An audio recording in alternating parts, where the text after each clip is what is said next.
from Fargo and serving you on TV, online, and on the go. This is Valley News Live at 6. To tell you the truth, I mean, it's not going to be fast enough. You know, in reality, in this country, we have a fire problem. Thank you for joining us tonight. Mike and Andrea are off. I'm Christine Stanwood. The West Fargo Fire Department reports only meeting their recommended response times last year in 37% of calls. It's supposed to be over 90%. And now the department is looking at adding more full-time staff at a cost to you, the taxpayer.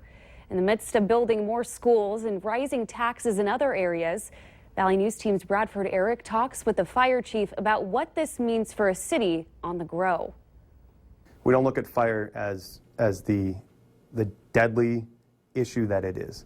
We look at fires, we have a fire in our house. Well, what's going to happen? Well, insurance is going to buy you a new one and you're going to be fine. Don't worry about it. As long as you get out safe, you can replace your possessions, right? He says fires are just viewed as an acceptable thing that happen in this country. We can't get to your house quick enough if it catches on fire, and that's the absolute truth.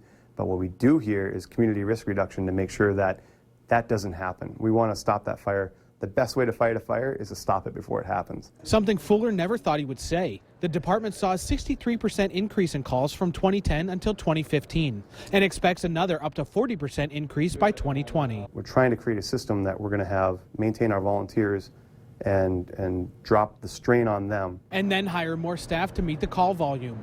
The issues at heart here include traffic, as the volunteers live all over the city and have to battle through roads to get to the station. And then the trucks have to fight that same traffic to save your burning home. The more we grow and the more area we take in, the longer it's going to take us to go from home to here. And the traffic really plays a part in that too, because it's the second most dangerous thing that we do. The bottom line here is the taxpayers of West Fargo are going to have to decide. Do they want to pay for more fire department staff to answer calls for help quicker, or are they okay with things the way they are? Bradford Eric, Valley News Live. Fire Chief Dan Fuller says for every home built, you can figure 2 more cars on the road and 5 more people added to the population, which translates into more calls. Fuller also says they respond to about 18 fire calls per year right now. So right now, today, he's not concerned. Fargo school board officials came to a consensus for a date and amount they will ask voters to approve in the next special election. The district general fund is currently frozen, and they say this will impact their future budgets, and they won't have access to the city's growing tax base. The discussion lasted several hours. They agreed they would ask the voters to cap them at 126 mills, which they say are already at, and it would happen on March 7th of next year. This vote must happen because the state mandates any district above 70 mills to get approval from the voters. If voters vote no, homeowners would see their property taxes drop, and if they vote yes, they could potentially increase, although school board president Linda Boyd says they won't. So Joe Blow will not see an increase then? Not unless the value of his home goes up, and then we don't have any control of that and all of his taxes go up. But he will not see that assessment of school taxes go up. The school board will make the official decision at the next board meeting with a vote. The Valley finally saw some warm temps and sunshine today. Let's head over to Justin Fanfarilli for a first look at those temps. Justin? Yeah, we were a lot warmer compared to yesterday. We're only into the mid-60s in most places. We really got warmer into the upper 70s right now at Fargo and Sisseton.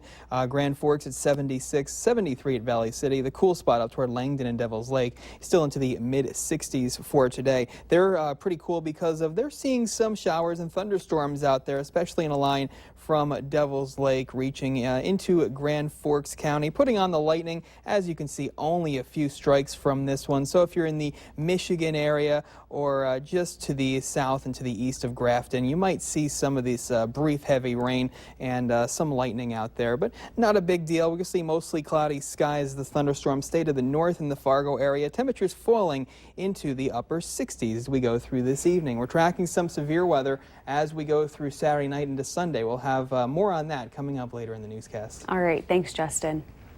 A Fargo woman has been accused of repeatedly kicking a Minot police officer as they were trying to take her to alcohol detox. This woman, 25-year-old Faith Vettleson, is facing a felony charge of simple assault on a peace officer. Police received reports of a disorderly woman in Minot last Sunday. When they arrived to her home, she tried biting an officer and kicked another twice in the chest. Betelson's BCA tested at 0.25%, and doctors also found meth in her system. She faces a max of 5 years in prison if convicted. Fargo police want to make sure you know about a man they consider dangerous to the public. They're looking for this man. He's 31-year-old Mark Knorr Jr. of Fargo. Police say he made threats to law enforcement, saying they will have to shoot him in order to arrest him. Police are asking you to use extreme caution around Knorr, and if you do see him, do not confront him. If you have any information that will help in his arrest or see him, call 701-451-7660, which is the number on your screen. It's Friday, time to take a look at this week's Valley's Most Wanted. Police say Alonzo Williams Jr. is facing for felony violation of a no-contact order. Call your local law enforcement if you have any information on Williams. Fargo police are asking for account information from Skype as they continue an investigation into a 10-year-old girl who received nude pictures of men and sent some in return. Court documents say police received information of the girl's mother after she says she found out her daughter was chatting with older men through an online game called Wolf. The girl told her mother she received pictures of the man. The girl also said she would meet men in the online game and then use Skype to chat with the men. She says at least 3 men sent her pictures and she sent nude images of herself back. Fargo police are requesting the information from the 10-year-old girl's account in hopes to find who exactly she's been chatting with. The last of 5 Dallas police officers killed in the shooting rampage last week will be buried tomorrow. It was an event that's prompted law enforcement officers across the country and right here in the Valley to stop and reflect on their careers. Valley News Team's Neil Carlson talked with police officers in Crookston today about their thoughts on that tragic event and their dedication to duty. A lone shooter wounded 7 officers and killed 5 others during his rampage in Dallas last week. It was a horrific incident that's caused everyone to step back and reflect, especially police officers who constantly face dangerous situations. Some of the situations we face every day or close to every day can be, very similar, and yeah, sometimes it gets a little scary, but I think we all believe we're in the right place because this is where we want to be.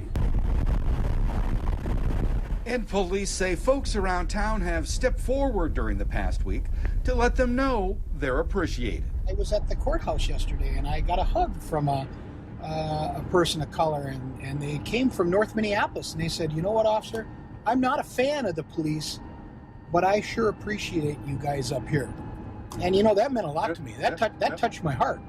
That touched my heart. Unfortunately, what's been happening around the country has put into the back of everyone's mind, will it happen in my town? Chief Biermeyer says officers around the region have been receiving more training on how to handle shooting incidents. And Biermeyer says if the worst ever does happen, the public can rest assured police will do their job. If something tragic happens, you're going to see 15 officers, all of us from this department, heading into it just like the LSPD did. In Crookston, Neil Carlson, Valley News Live. Crookston Police Chief Paul Biermeyer says they've had quite a few people tell them this week that they're appreciated. He says they've even received cookies and, yes, of course, donuts. And remember to like Valley News Live on Facebook so you can follow the latest news, weather, and breaking news updates anytime on your feed. Just search Valley News Live, like our page, and you'll stay informed throughout the entire day. Students and staff were out today donating their time to the YWCA. We'll have that story for you later on Valley News Live at 6. And for today, a high temperature into the upper 70s as we stay dry in the Fargo area. That will change as we go through the weekend. And next week, we'll have the details coming next.